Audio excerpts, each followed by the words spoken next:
చర్చ జరుగుతుంది. మీ పార్టీ శ్రేణులు కూడా కొంతమంది మాట్లాడారట, వాళ్ళని పంపించమంటున్నారు. చాలా క్లియర్ గా ఉన్నాం. గుమ్మడికాయలు దొంగ ఎవరంటే భుజాలు తడుకున్నట్టు వీళ్ళ హత్య అయితే ఏంటో, వీళ్ళ పంచాయతీ ఏంటో, శేఖర్ రెడ్డి గారి బాధ ఏంటో, కథ ఏంటో ఏం అర్థం కావట్లా.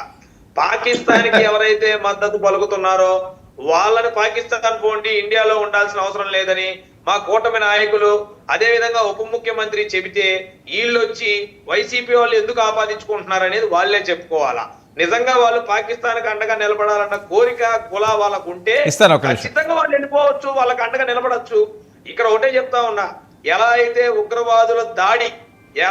ఉగ్రవాదుల దాడి భారతదేశం మీద జరుగుతూ ఉందో అలానే జగన్మోహన్ రెడ్డి అండ్ కంపెనీ ఉగ్రవాదుల దాడి ఆంధ్రప్రదేశ్ మీద జరుగుతూ ఉంది. నిన్నగాక మొన్న పెట్టుబడులు పెట్టడానికి వచ్చిన కంపెనీల మీద అదే రకమైన దాడులు చేశారు.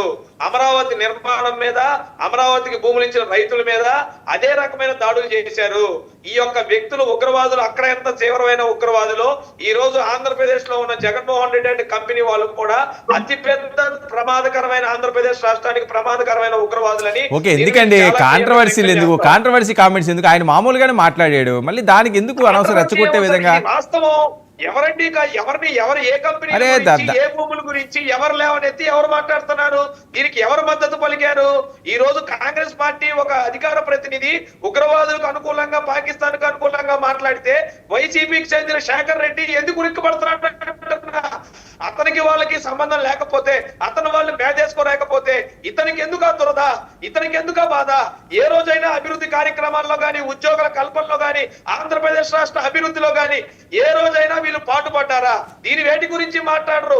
చంద్రబాబు నాయుడు గారు ఏ పని చేసినా, పవన్ కళ్యాణ్ గారు ఏ పని చేసినా వాటిని విమర్శించడం, భూముల గురించి మాట్లాడటం, ఇష్టం వచ్చినట్టు నోరు పారేసుకోవడం ఏంటి సార్ పద్ధతి? నాకు అర్థం కాదు.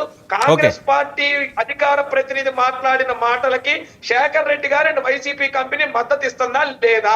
ఇది కావాలంటే సూటిగా చెప్పనండి, నేను ఒప్పుకుంటా. Okay, right. శేఖర్ సార్ చర్చని ఎంత తప్పుదో పట్టిస్తారంటే, వీళ్ళకి ఆత్మఘోష్ భవన్ అని ఉంటుంది సార్, ఉగ్రవాదుల ఫ్యాక్టరీ. అది ఆత్మఘోష్ భవన్ అని చెప్పి ఒక భవన్ ఉంటది. ఆడ ఉగ్రవాదుల ఫ్యాక్టరీ, తప్పుడు ఫ్యాక్టరీ, అబద్ధాల ఫ్యాక్టరీ ఒకటి తయారవుతుంది. ఆ అబద్ధాల ఫ్యాక్టరీలో వచ్చినటువంటి చిన్న ముక్క రాకేష్. నేను మాట్లాడిన మాట ఏంటి సార్? రీక్యాప్ చేయి. తెలుగుదేశం పార్టీ వాళ్ళు ఎంత నిస్సిగ్గుగా